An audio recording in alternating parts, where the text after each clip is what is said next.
Xar au galop.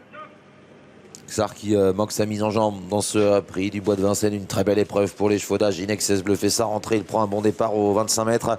Alors que le favori de la course, Hino de Lupin, est parti à l'extérieur plutôt bien. Mais c'est Ulysse Dijon qui a été le plus rapide avec Cobra Killer Gare. Alors que Gendréen est hésitant. Oui, Gendréen hésite. Il y avait une courte hésitation également de Kobayashi juste après la volte. Mais rien de méchant. Il a pu quand même partir de bonne façon. Il est en 5e position dans un peloton qui est pour l'instant emmené par Ulysse Dijon devant Hannibal Tuileries et Cobra Killer Gare. Ils vont bientôt sortir du premier tournant avec Ulysse Dijon qui a l'avantage à son extérieur. Hannibal Tuileries qui vient prendre les commandes. Cobra Killer Gare est en 3e position devant Kobayashi. Hino du Lupin ensuite le favori avec Jazzman de Bayeul.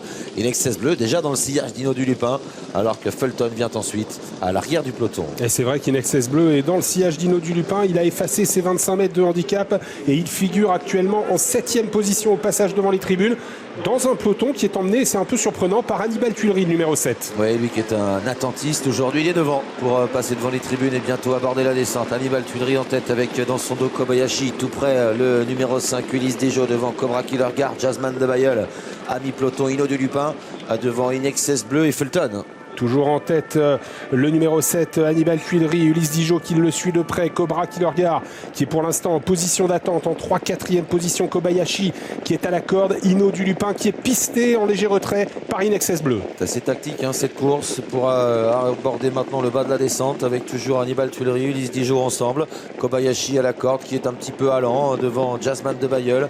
Quant à Cobra Killer Gare, il patiente en 4e position devant le numéro 9, Hino du Lupin, et à l'arrière toujours Inexcess Bleu et Fulton. Une 15-7 au poteau des 1500 derniers mètres. C'est vrai que ça ne va pas très vite pour une course de cette catégorie et Cobra Killer Gare décide de quitter le siège de Ulysse Dijon et de venir se porter en tête de course. Ouais, ça allait vraiment doucement pour des chevaux de ce niveau. Et Cobra Killer Gare réagit, il vient maintenant se propulser en tête pour aborder la montée.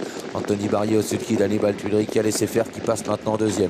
Tout près, il y a Ulysse Dijon avec également le long de la corde le numéro 1 Kobayashi, toujours un peu allant, Jazzman de Bayeul ensuite. Et voilà Hino du Lupin qui se décale maintenant, il va venir en 3e épaisseur. Et vous avez vu qu'Alexandre Abrivard va essayer peut-être de le suivre. Est-ce qu'il va décider de venir? Non, il reste pour l'instant en position d'attente avec Inexcess Bleu, Alexandre Abrivard au moment où Hino du Lupin passe 3e. Hino du Lupin qui vient fort à l'extérieur de Cobra Killer Gare. Hannibal Tuileries en 3e position. Tout près, il y a toujours Ulysse Dijon avec Kobayashi le long de la corde en position d'attente. Inexcess Bleu qui vient sur une 3e ligne devant Jazzman de Bayeul et Fulton. Cobra Killer Gare épaulé par Hino du Lupin qui vient à son extérieur. Hannibal Tuileries 3e en dedans devant Ulysse Dijon. Inexcess Bleu qui est 6e à l'extérieur de Kobayashi. Ouais, ça va beaucoup plus vite là en haut de la montée. Ils sont sur le pied d'une 9, une 8 pour aborder les 500 derniers mètres. Hino du Lupin qui met la pression sur Cobra Killer Gare. Hannibal Tuileries essaye de rester au contact à côté de Ulysse Dijon. Toujours Cobra Killer Gare qui semble avoir encore un peu de ressources, mais Hino du Lupin va tenter de l'attaquer de nouveau à son extérieur. Et ces deux-là ont fait le trou. Inexcess Bleu va essayer de bien finir. Hino du Lupin n'a pas dit son dernier mot à l'entrée de la ligne droite. Il est en dehors de Cobra Killer Gare qui est reparti avec lui. Mais Hino du Lupin se fait de plus en plus pressant. Il prend l'avantage maintenant. Hino du Lupin qui prend le meilleur sur Cobra Killer Gare. Inexcess Bleu termine bien en retrait avec Ulysse Dijon et Kobayashi le long de la corde. Mais en retrait d'Hino du Lupin qui va s'imposer brillamment dans ce prix du Bois de Vincennes. La 2e place arrachée à la corde par Kobayashi devant Cobra Killer Gare.